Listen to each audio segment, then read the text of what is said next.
What's up, everybody? It's Chris Denman, one-on-one today with author Ben Westhoff. We're live in Grand Center in St. Louis, Missouri, midcoast.media. For more information about our studio and the show, we are live.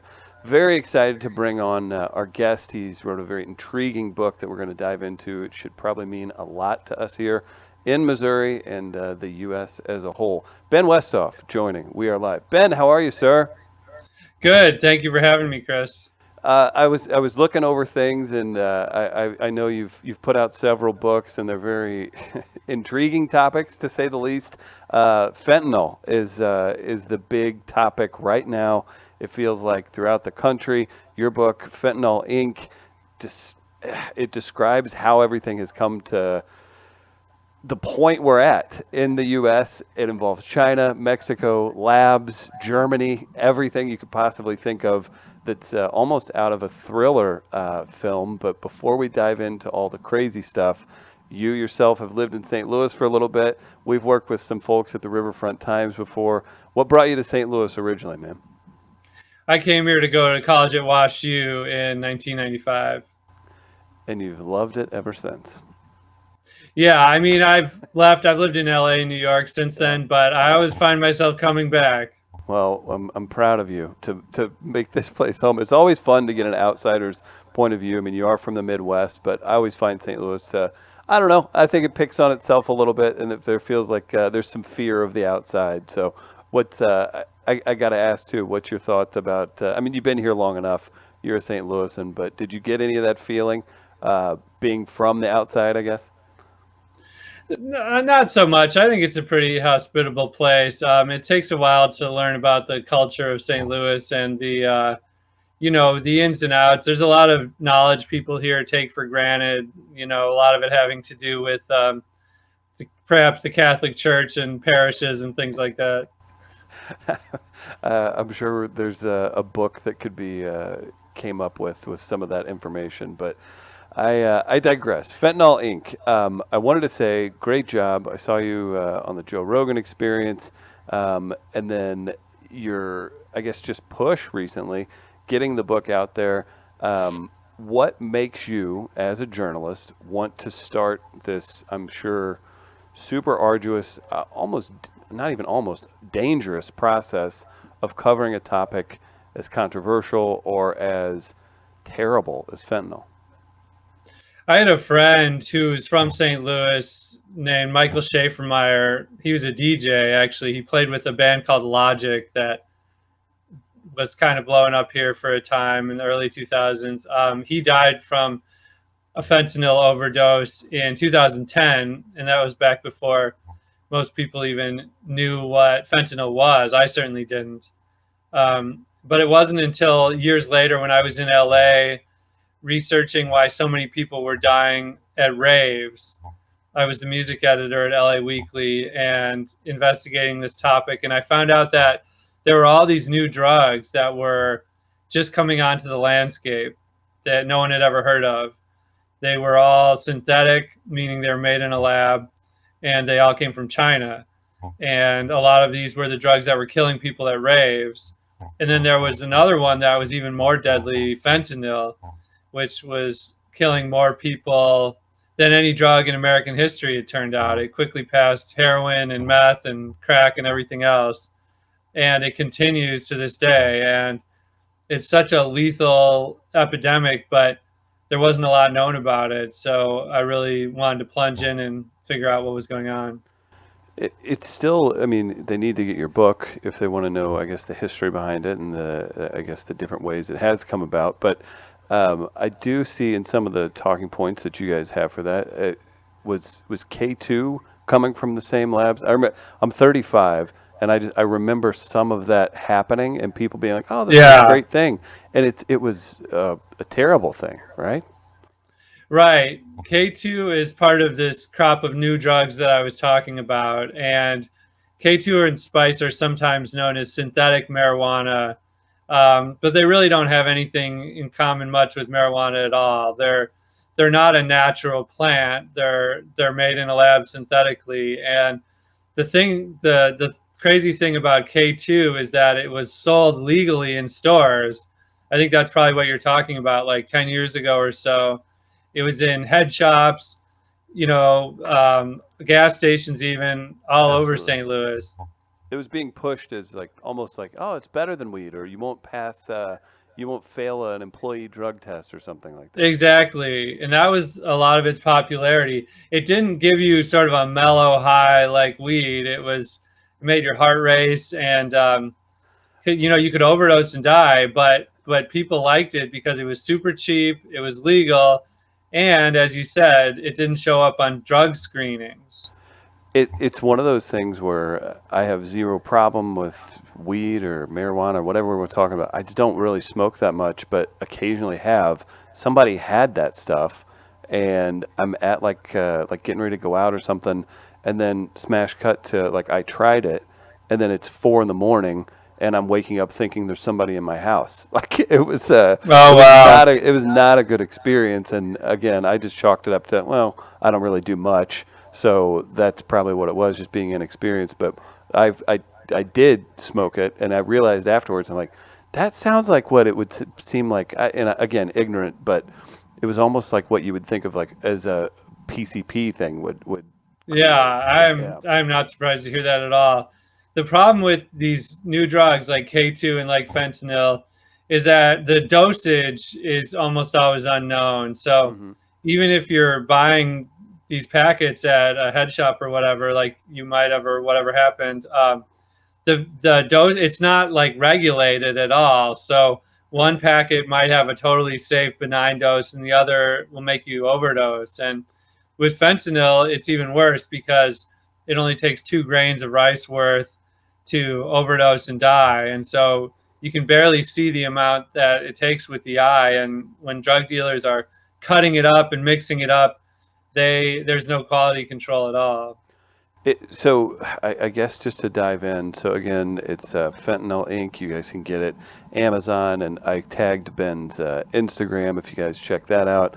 Um, so when jumping into the book, I'm sure you learned a ton of horrific things. I'm sure you were surprised by plenty of things. As far as the motivation, again, did a little bit of research, and I believe you had said 1959 and some of the research, like we're talking about, like it was at a German lab. I just want to know where this got started and what was the original, I guess, motivation, and then what has that transformed into now? Fentanyl was invented by a Belgian Belgium, chemist, excuse me. yeah, in 1959, and it was marketed and sold as as a pharmaceutical grade hospital drug, and it still is used that way for like when women in childbirth receives epidural, that's fentanyl. When men get a colonoscopy, they're given fentanyl, and it's available as a pain patch and even a lollipop. So it's an important drug, and it's used legitimately all over the world, Hmm. uh, all the time. But the fentanyl that's killing people is not the same. It's not made and distributed in the same way. It's all made in China, and it doesn't go through these legitimate pharmaceutical channels. So after it was invented in 1959, it existed as a legitimate painkiller for decades and decades before it really jumped to the recreational side. And that only happened in about the last 5 years or so.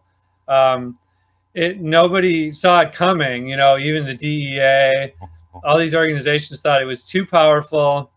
It was caused overdoses too easily, so no one would want to use it. But they didn't anticipate that it's being used mainly as a cutting agent. It's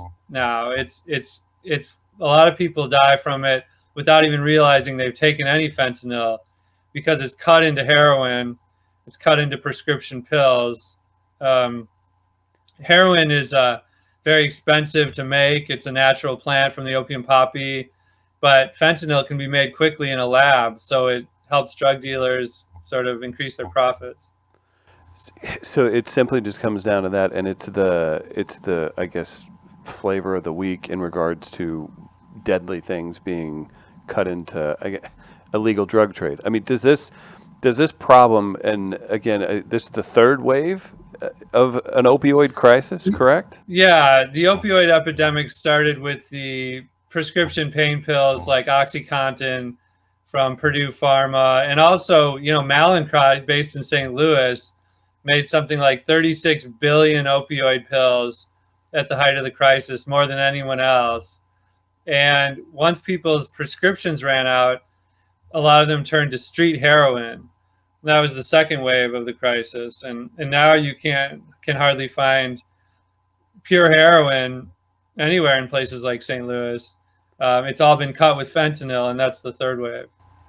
It's absolutely insane whenever you kind of hear that, and it's almost diabolical from what you discovered in regards to where it's coming from, because it's not like you can just kick in the door at a lab in Illinois and a bunch of scientists are in there making it. It's coming from China and then making its way to Mexico. Is that correct? Yeah. And so I actually went to China and I went undercover inside a pair of fentanyl operations there. And I wanted to really get to Ben, that's the type of reporting I do. I go way, way, way deep. And I pretended to be a drug dealer and I started communicating with these labs sorry, over. I'm picturing you just like with like sunglasses on and like a very obvious leather jacket or something like that, like just trying to be like a character that somebody from China would expect an American drug dealer to look like.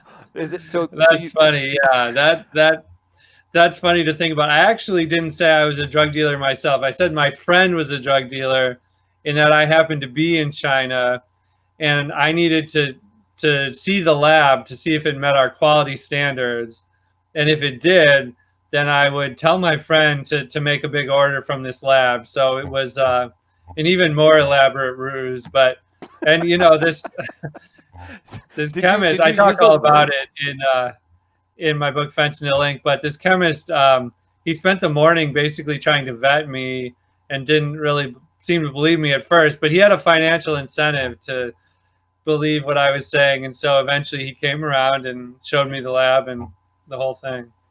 So when you approach somebody like that, I'm assuming it wasn't that hard to find the lab or to figure out where they were. Like, did you know where to go before you went over to China, or was it, I'm going to show up in China, start knocking on doors? I had these contacts and with these salespeople and these lab owners, and some lab addresses are on the internet, but a lot of them are fake. And so I had to meet with this guy, and he had to show me where it was and take me out there. It was, they have a lot of Western customers, and the average person they're selling to is probably not all that different than someone who might look like me. That's a fair point too. I guess when you're there, I mean, is there ever any sense of danger other than accidentally inhaling it if you're on site, right? If the product's there, but did you ever feel like you're in danger, or did it feel much like a business transaction would? It did feel dangerous at some points. The guy I met with had this kind of bodyguard who drove us around, and I worried he was gonna take out a lead pipe or something if he found out I was a journalist. But it's not the same as the Mexican cartels. They don't. In China, there's very strict gun control, so even the police often don't have guns, and these drug enterprises do operate like businesses, I found, and even some of them receive government subsidies. So it's a very sort of nefarious situation going on. And you asked about Mexico. Yeah. China supplies Mexico, the Mexican cartels, with all of their fentanyl ingredients, and then that's shipped up through the border, and that's how it gets distributed in the U.S. So, what gets rid of this? I mean, how do you get? You can't. It doesn't seem like a faucet that can be turned off. Yeah, it's certainly not. And we've put a lot of pressure on China. Trump has really railed against China and made the fentanyl issue part of the trade war. And we've gotten China to agree to some concessions. They finally banned these different types of fentanyl called analogs.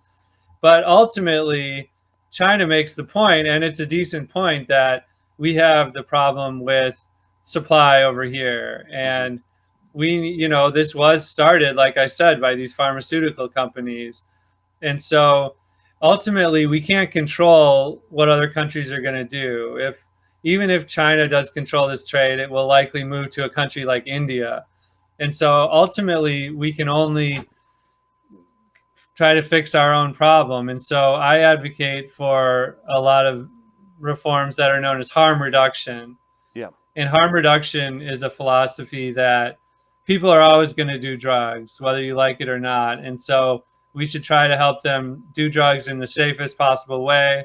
And we should make drug treatment paramount instead of incarceration. And in the US, we've had a really hard time implementing these changes that I think would really save a lot of lives. Well, it's strange, isn't it? Whenever you start looking into some of these policies and people that rail against them, in regards to something that you're talking about, right? What you're talking about sounds like a long-term solution, whereas imprisoning people and slapping their hand and ruining their lives, and then setting them loose to just go screw up again. I mean, somebody's profiting off of that. I mean, there's just so many layers to this and how you solve it.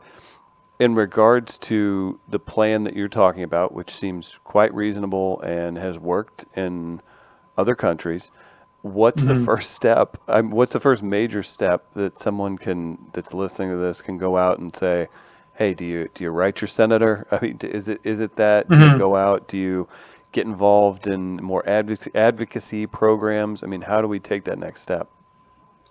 Well, I think, for one thing, if there are drug users who are listening, the way you can keep yourself safe and people around you is, you can have Narcan available, which is the miracle opioid overdose reversal drug. It's like a nasal spray. So if someone overdoses from fentanyl or another opioid, their life can literally be saved through this. But we need more funding for it on a state and national level. The good news is St. Louis County has started giving out free Narcan, so at certain health centers. So Hmm. that's a good step in the right direction. But also, the problem with fentanyl is that it could be in any drug that's a pill or a powder. It's probably not going to be an actual marijuana if you can smell the buds and see them and it looks like regular marijuana. But any powder or pill that you get at a party could have marijuana. And so they sell these drug checking kits that can test your drugs to see if to see if fentanyl is in it. And these kits are very cheap. You can buy them from a company on the web called Bunk Police, for example. And not only should people who are using drugs themselves have these drug checking kits available, but we need to make those more accessible and cheaper. And that's another example of a harm reduction measure that politicians should support. Is marijuana legalization helping I guess the issue some? I mean, has to be a positive when directly speaking of fentanyl. Yeah, it's hard to say. I mean, I think the move towards decriminalization and legalization is good for society generally. Hmm. Um, we're now finding problems with marijuana, like with vaping and these sort of these adulterants that are in there that are killing people, who are trying to vape marijuana in some cases with these black market vape cartridges. Um, I'd say it's a net positive overall, but there's all these new problems. I think decriminalization, though, is coming even for things like psychedelics and opioids. And undoubtedly, there's going to be a lot of issues with it, but I think it's where we need to go. It does too, and I've seen, I feel like a few state reps recently, kind of touting, that they're bringing bills to to punish criminals more harshly, and it's like, haven't we tried this? Like, it doesn't seem like this is Yeah. doing work. And I understand that impulse, I understand the impulse when the crisis is getting worse and worse in Missouri. Fentanyl is killing more and more people every year. Um, I understand, politicians are elected to do something, and this is what they think is something. But you're right. The war on drugs has been failing spectacularly since the 1970s. So it's time to try something else. Where's the best place to get your book? Yeah, you can anywhere on the internet or anywhere you buy books, Subterranean Books, Left Bank, anywhere should have it. So I love it, man. Well, in regards to this, just a few more questions, and I'll get you out of here, man. You're no stranger to, I guess, controversial topics or anything like this. And do you think you'll cover a topic that's as widespread dangerous as this ever again? You've got several books left in you, I would assume, and lots of writing left.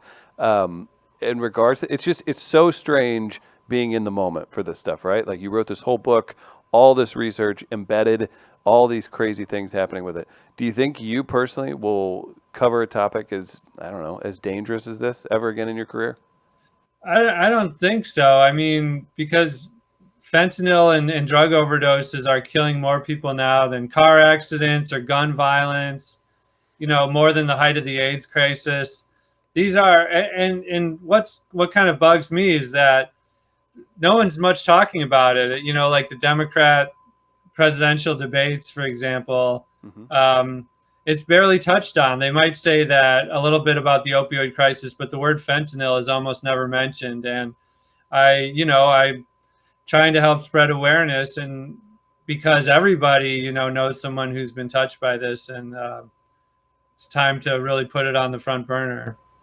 Well, I applaud your work, and I'm excited to read the full book. I know I've enjoyed all the interviews I've heard with you too, and I've certainly enjoyed today. Guys, go out, purchase the book again, Fentanyl Inc., and support Mike. I can't. It's crazy. I'm still processing everything you just said. So I'm a little bit. I don't know. I'm losing. It's tough to kind of come around on it. I haven't even lost anybody directly. I know of people, but just the topic in itself seems to be insanity. Yeah, it really is. It's no one saw it coming, and now it's here, and we're trying to figure out what to do. Well, I'm looking forward to reading the entire book again. Guys, get it, Fentanyl Inc. Come Also, back on anytime, Ben. Yeah. Oh, thanks. Yeah, and I wanted to plug, I'm speaking at NCADA tonight at about 6 p.m. It's in Olivet. It's the National Council on Alcohol and Drug Awareness. I might have gotten that wrong, but I'm doing a presentation. It'll be about my trip to China into these labs. I have photos from that, and if you are around tonight, 6 p.m. at NCADA.